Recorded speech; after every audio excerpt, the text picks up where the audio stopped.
Écoutez, ne venez pas plus loin. Ce sont toutes façons dont je n'ai pas besoin. De ce que l'on vous doit envers vous, on s'acquitte. Mais ma mère, d'où vient que vous sortez si vite? Quiconque à son mari veut plaire seulement d'amour n'a pas besoin de ton d'ajustement. Mais madame, après tout... Vous, monsieur son frère, je vous respecte fort, vous allez vous réveiller. Mais enfin, si j'étais de mon fils son époux, je vous prierais bien fort de n'entrer point chez nous. Certes, c'est dommage qu'elle ne vous soutenir un tel langage. Comme elle sait pour rien contre nous échauffer que de son tartuffe, elle paraît coiffée. Ah, vraiment? Tout cela n'est rien auprès du fils. Il entre.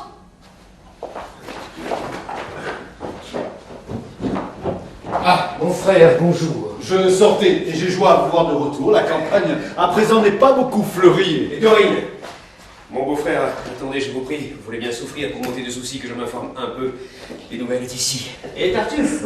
Le pauvre. À votre nez, mon frère, elle sourit de vous. Et sans avoir dessein de vous mettre un coup rouge, je vous dirai tout franc que c'est avec justice. A-t-on jamais parlé des semblables caprices? Et se peut-il qu'un homme ait un charme aujourd'hui à vous faire oublier toute chose pour lui, qu'après avoir chez vous réparé sa misère, vous en veniez au point... Halte là, mon beau-frère. Vous ne connaissez pas celui dont vous parlez. Je ne le connais pas, puisque vous le voulez, mais enfin, pour savoir quel homme ce peut être... Mon frère, vous seriez charmé de le connaître et vos ravissements ne prendraient point de fin. Parbleu, vous êtes fou, mon frère, que je crois. Avec de tels discours, vous moquez-vous de moi? Et que prétendez-vous que tout ce badinage? Mon frère, ce discours sont le libertinage. Vous en êtes un peu dans votre âme entichée. Et comme je vous l'ai plus de 10 fois prêché, vous vous attirerez quelques méchantes affaires. Voilà de vos pareils le discours ordinaire. Ils veulent que chacun soit aveugle comme eux, c'est être libertin que d'avoir de bons yeux, et qui n'adore pas de veines simagrées, n'a ni respect ni foi pour les choses sacrées. Allez, tous vos discours ne me font point de peur, je sais comme je parle, et le ciel voit mon cœur. De tous vos façonniers, on n'est point les esclaves, il est de faux dévots, ainsi que de faux braves. Quoi?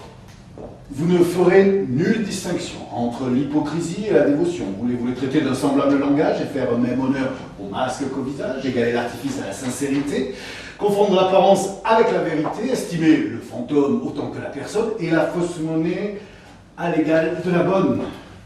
Que cela vous soit dit en passant, mon beau-frère. Oui, vous êtes sans doute un docteur convert. Je ne suis point, mon frère, un docteur révéré. Et le savoir chez moi n'est pas tout retiré, mais en un mot, je sais pour toute ma science du faux avec le vrai faire la différence. Et comme je ne vois nul genre de héros qui soit plus apprisé que les parfaits dévots qu'une chose au monde est plus noble et plus belle que la sainte ferveur d'un véritable zèle aussi, ne vois-je rien qui soit plus odieux que le dehors plâtré d'un zèle spécieux, que ces francs charlatans, que ces dévots de place de qui la sacrilège et trompeuse grimace abuse impunément et se joue à leur gré de ce qu'ont les mortels de plus saints et sacrés. Ces gens qui, par une âme à l'intérêt soumise, font de dévotion, métier et marchandise et veulent acheter crédit et dignité à prix de faux clins d'yeux et des lampes affectées. De ce faux caractère, on en voit trop paraître. Mais les dévots de cœur sont aisés à connaître. On ne voit point en eux ce faste insupportable, et leur dévotion est humaine et traitable. Ils ne censurent point toutes nos actions. Ils trouvent trop d'orgueil dans ces corrections. Votre homme, à dire vrai, n'est pas de ce modèle. C'est de fort bonne foi que vous vous vantez sans elle. Mais, par un faux éclat, je vous crois ébloui. Monsieur, mon cher beau-frère, avez-vous tout dit? Oui. Je suis votre valet. De grâce à nous, mon frère. Laissons là ce discours. Vous savez que valet, pour être votre jambe, a parole de foi. Oui, Vous aviez pris jour pour un lien si doux. il est vrai. Pourquoi donc en différer la fête? Je le sais. Auriez-vous autre pensée en tête? Peut-être. Vous voulez manquer à votre foi?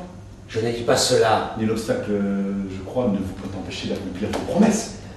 Selon, Pour dire un mot, faut-il tant de finesse? Valère, sur ce point, me fait vous visiter. le ciel en soit loué. Mais que lui reporter? Tout ce qu'il vous plaira Mais il est nécessaire de savoir vos desseins. Quels sont-ils donc? de faire ce que le ciel voudra. Parlons tout de bon. Valère, à votre foi, la tiendrez-vous ou non?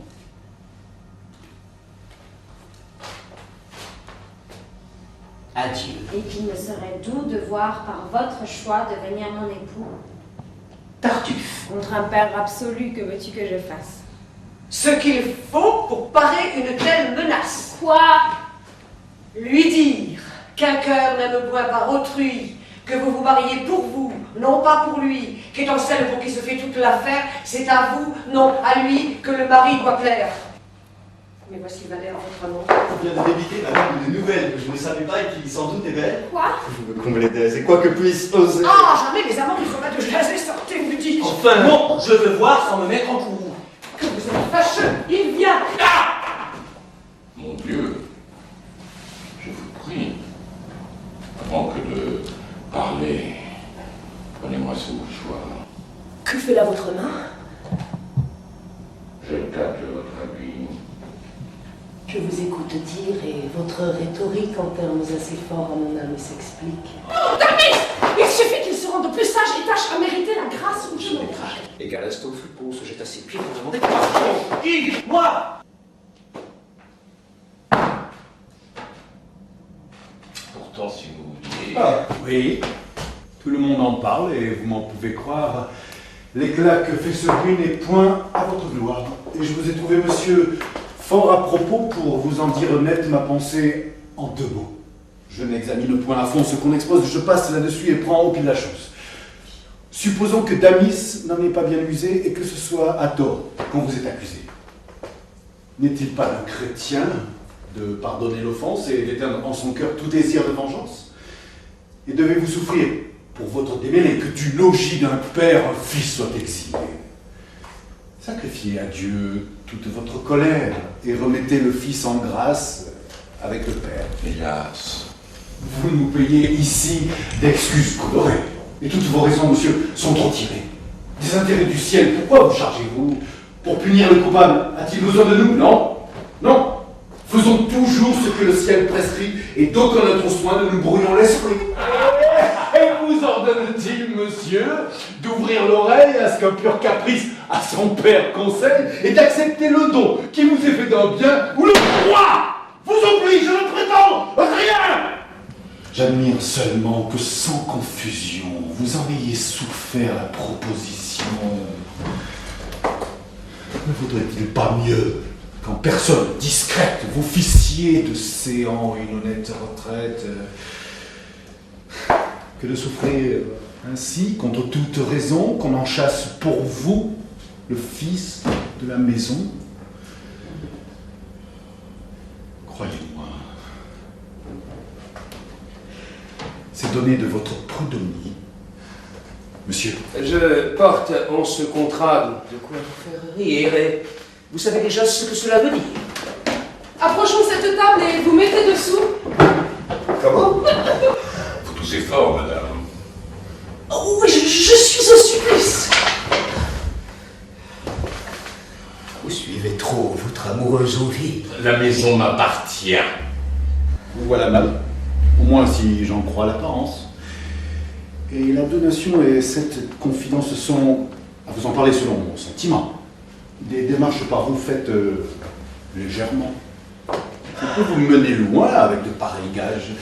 Et cet homme sur vous ayant ses avantages, le pousser est encore grande imprudence à vous et vous devez chercher quelques billets plus doux. Et moi, devenir pour eux pire que diable. Eh bien, ne voilà pas dans vos emportements. Vous ne gardez en rien les doux tempéraments. Dans la droite raison jamais. Entre la vôtre et toujours d'un excès, vous vous jetez dans l'autre. Quoi? Parce qu'un fripon vous dupe avec audace, ou le pompeux éclat d'une austère grimace, vous voulez que partout on soit fait comme lui et qu'aucun vrai Lévaux ne se trouve aujourd'hui. Laissez aux libertins ces sottes conséquences. Démêlez la vertu d'avec ses apparences. Gardez-vous s'il se peut d'honorer l'imposture, mais au vrai zèle aussi. N'allez pas faire injure. Voilà tout justement parler en vrai jeune homme. Modérez, s'il vous plaît, aux transports éclatants. Nous vivons sous un règne et sommes dans un temps où par la violence, on fait mal ses affaires. Pourvu. Je l'ai vu, dis-je, vu, de mes propres yeux, vu ce qui s'appelle Gardons des moments en bagatelle pure qu'il faudrait employer à prendre des mesures. Aux menaces du faux, on ne doit dormir point. Quoi, son effronterie irait jusqu'à ce point? Pour moi, je ne crois pas cette instance possible et son ingratitude est ici trop visible. Ne vous y fiez pas. Il aura des ressorts pour donner contre vous raison à ses efforts. Je vous le dis encore, armé de ce qu'il a, vous ne deviez jamais le pousser jusque-là. La maison, à présent, comme vous le savez, de reste, à ce monsieur Tartuffe appartient sans conteste. L'imposteur. L'imposteur. L'imposteur. L'imposteur.